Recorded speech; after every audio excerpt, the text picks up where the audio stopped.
Welcome back to Erica Fane TV2. We are having another blood and water conversation, child, because I'm currently binging while I'm working. Season 1, Season 3 recently dropped on Netflix, and y'all have been all up in my DMs, all up in my comments talking about some Erica. Are you watching Blood and Water? You need to be watching Blood and Water. So now I'm watching Blood and Water. And this video is going to talk about episode 4 from Season 1.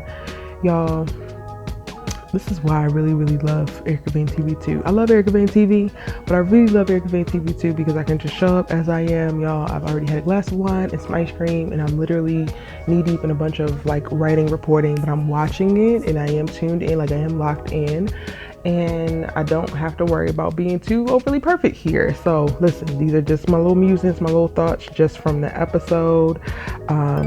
We have informal conversations here on Erica Fane TV2, but they're still good conversations. They're just a little less produced, a little less perfect, and a little less edited. Now, episode 4 is really about Fix and Piyun coming to a head. Like, Fix and Chris decided at the top of the episode that they're going to release the video that's calling out Piyun for lying about who she is and her dad for basically kidnapping her daughter, her sister, and selling her into slavery or whatever. Like, because that is something that's still, well, you know, when she decided to leave her other school, that was a big part of the issues around that. Like, and then her dad getting arrested at the school, yada yada yada. We found out last episode that the girl that they thought might have been her sister is not actually her sister. And then at the top of this episode, that kind of launches that. And this initially, of course, Piyun is going to assume that it's Wendy because Wendy's been a messy bitch thus far, right? So why in the hell would she assume that it's Fix? But once she finds out from Zama that Zama told Chris about that not being her last name, she put 2 and 2 together, was able to figure it out. And now we coming to a head.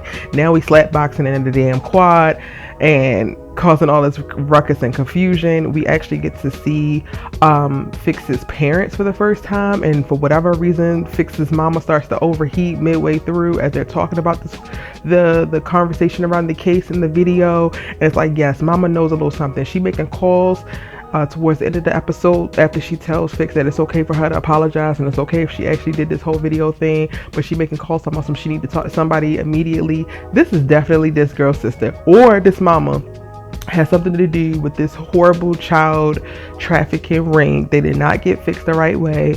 They are not her biological parents, and I think Fix is going to wind up finding this out this season. Because Fix asked her, like, where was I born? And her mom was like, oh, you were born at home to a midwife. Of course, so there's no records of nothing, right? Lies and fallacies. Lies and fallacies. But the good thing about this episode is KB decides he gonna step it up after his daddy give him some advice. Child.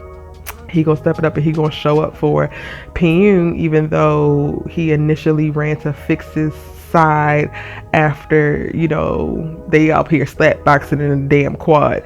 They are both giving sisters, y'all. So I don't even care if they come up not to be sisters. These girls is gonna be sisters. I need them to hurry up and get past all their drama, which is going to take a little bit of time because Piyun, in her dramatic emotional state, decides that she wants to send Wendy a voice note about how she saw Coach Chad and Fix kissing at the party and how did she know that they sleeping with each other. And of course, run tell that Wendy gonna go run tell that to the damn principal. Girl, Wendy is not your friend. Whether we beefing with Fix or not, the enemy of my enemy is not my friend.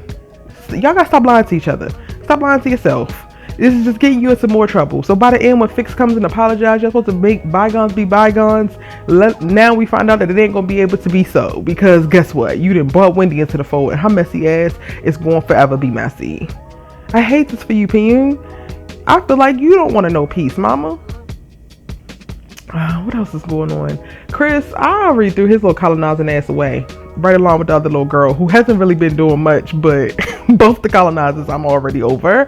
But his little pansexual colonizing ass did not communicate the status of his situation with both of the people who are very much into him. Zama is very much into him, and this guy is very much into him, and they wind up crossing paths because Zama happens to find them in the damn car while old boy is giving it a lovely top. Basically, top is happening.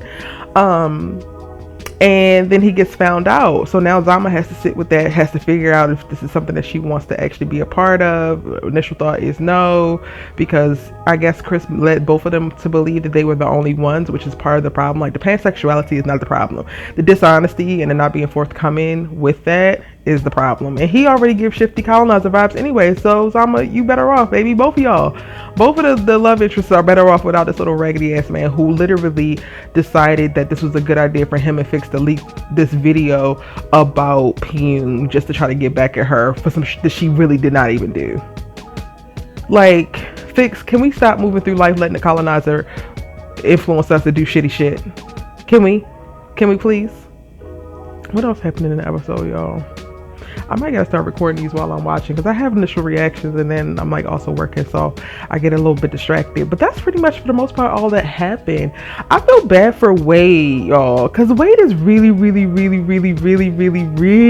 Piyun, and he is doing his best to get to the bottom of this at every turn this episode, where she's like, okay, I can't right now, I can't talk about it, I can't do this, I can't do that.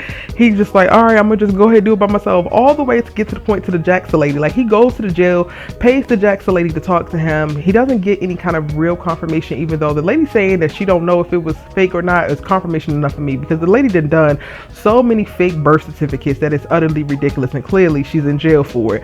So yes, this birth certificate is fake as well, but I just feel so bad for him because he literally is running from the jail to try to go and tell Piyun what he knows now, getting more information, because he understands she's had a day, she done been slap boxing with fixing the damn quad, the parents have shown up. He like, look, I'm gonna hold my girl down.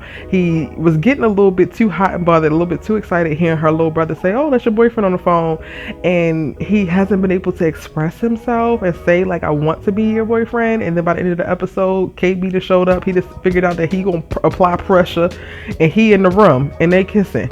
See, this could have been you, but you want to be quiet and you want to be at the jail. Like, I get that you helping her, but you also, closed mouth don't get fed, Wade. A closed mouth don't get fed. Now, the only thing I'm wondering as I get ready to start episode 5 is this going to make Wade break bad, y'all? Like, is he going to be like, oh, you ain't want me, so now I ain't helping you, and fuck that, and yada, yada, yada? Or is he still going to be like, okay, I'm going to go after my girl? Either one would be very interesting to watch, so I cannot wait to see it, but I still feel bad for him nonetheless. Even though KB is serving, KB is definitely giving the guy that you want to get with if you in high school. I ain't even gonna hold you. The haircut, the intense beady eyes, all of it serving. I mean, I can't lie to y'all. I'm just saying. I think that's pretty much it. That's all I really want to talk about.